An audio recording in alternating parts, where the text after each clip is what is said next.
Halo semua, Assalamualaikum warahmatullahi wabarakatuh. Perkenalkan, nama saya Muhammad Alan Rido, saya dari kelas C, semester 1, NPM 044121105. Di sini saya akan menjelaskan apa saja sih syarat dari sebuah kalimat efektif dan apa saja sih contoh-contohnya.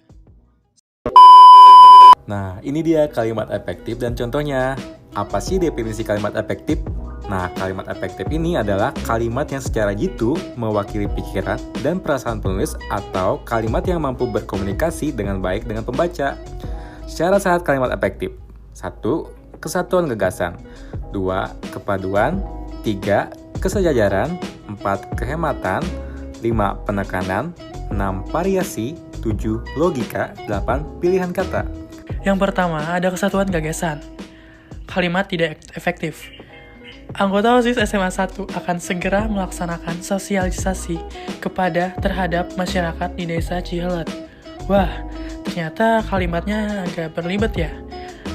Bagaimana kalau kita ganti saja menjadi kalimat yang efektif, yaitu OSIS SMA 1 akan melaksanakan sosialisasi terhadap masyarakat desa Cihelet.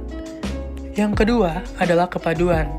Contohnya, Pocen datang agak terlambat, sehingga ia tidak diperbolehkan mengikuti pelajaran di kampus.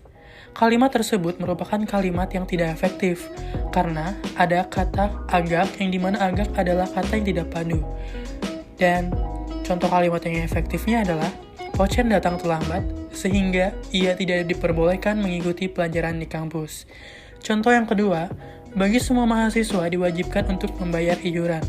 Kalimat tersebut adalah kalimat tidak efektif, karena kalimat yang efektif adalah semua mahasiswa diwajibkan untuk membayar iuran. 3. Kesejajaran. Harga gandum dibekukan atau kenaikan secara luas. Kalimat tersebut merupakan kalimat yang tidak efektif. Kalimat yang efektif adalah harga gandum dibekukan atau dinaikkan secara luas.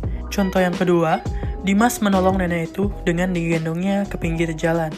Kalimat tersebut merupakan kalimat yang tidak efektif, karena kata digendong diganti dengan menggendongnya. Yang efektif adalah Dimas menolong nenek itu dengan menggendongnya ke pinggir jalan. Nah, yang keempat, kehematan. Contohnya, karena ia tidak masuk kampus, dia tidak mengumpulkan tugas. Contoh tersebut adalah contoh kalimat tidak efektif. Jadi, kalimat yang efektif adalah karena tidak masuk kampus, dia tidak mengumpulkan tugas. Kata ia diganti atau dihapus dengan kata tidak. Contoh yang kedua adalah beberapa mahasiswa sudah menyelesaikan ujian.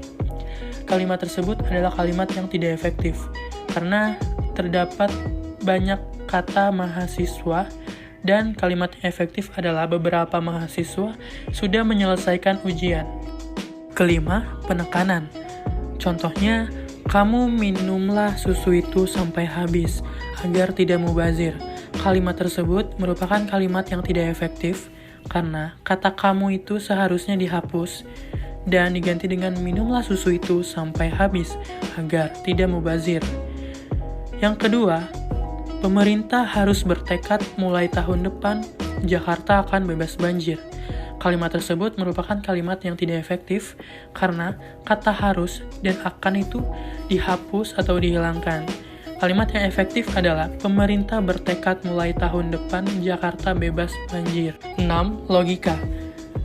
Contohnya adalah, buku itu saya sudah baca. Kalimat tersebut merupakan kalimat yang tidak efektif karena buku itu dibaca, bukan saya sudah baca. Jadi kalimat yang efektif adalah buku itu sudah saya baca. Contoh yang kedua adalah, sebuah kipas kecil itu membawa seorang gadis. Kalimat tersebut adalah kalimat tidak efektif karena kipas tersebut dibawa oleh seorang gadis, bukan kipas yang membawa seorang gadis. Jadi contoh yang benar adalah, seorang gadis itu membawa sebuah kipas kecil. 7. Variasi. Contohnya adalah, bidan muda itu belum dikenal oleh masyarakat desa Cihelet. Kalimat tersebut merupakan kalimat yang tidak efektif, dan kalimat yang efektif adalah masyarakat desa Cihelet belum mengenal sosok bidan muda tersebut. Yang kedua adalah, Hasil perlombaan itu belum dapat diumumkan kepada semua peserta lomba. Kalimat tersebut merupakan kalimat yang tidak efektif, dan kalimat yang efektif adalah hasil perlombaan itu belum dapat diumumkan kepada seluruh peserta lomba. Dan yang kedelapan, pilihan kata. Kakekku mampus tadi pagi. Kalimat tersebut tidak efektif karena kata mampus adalah kata meninggal. Jadi yang benar adalah kakekku meninggal dunia tadi pagi. Contoh yang kedua adalah, lu ngapain kesini? Kalimat tersebut merupakan kalimat yang tidak efektif karena kata tersebut tidak baku dan kata yang baku adalah, ada apa kamu kemari? Baik, terima kasih. Itu saja pemaparan materi dari saya. Lebih dan kurangnya saya mohon maaf. Wassalamualaikum warahmatullahi wabarakatuh.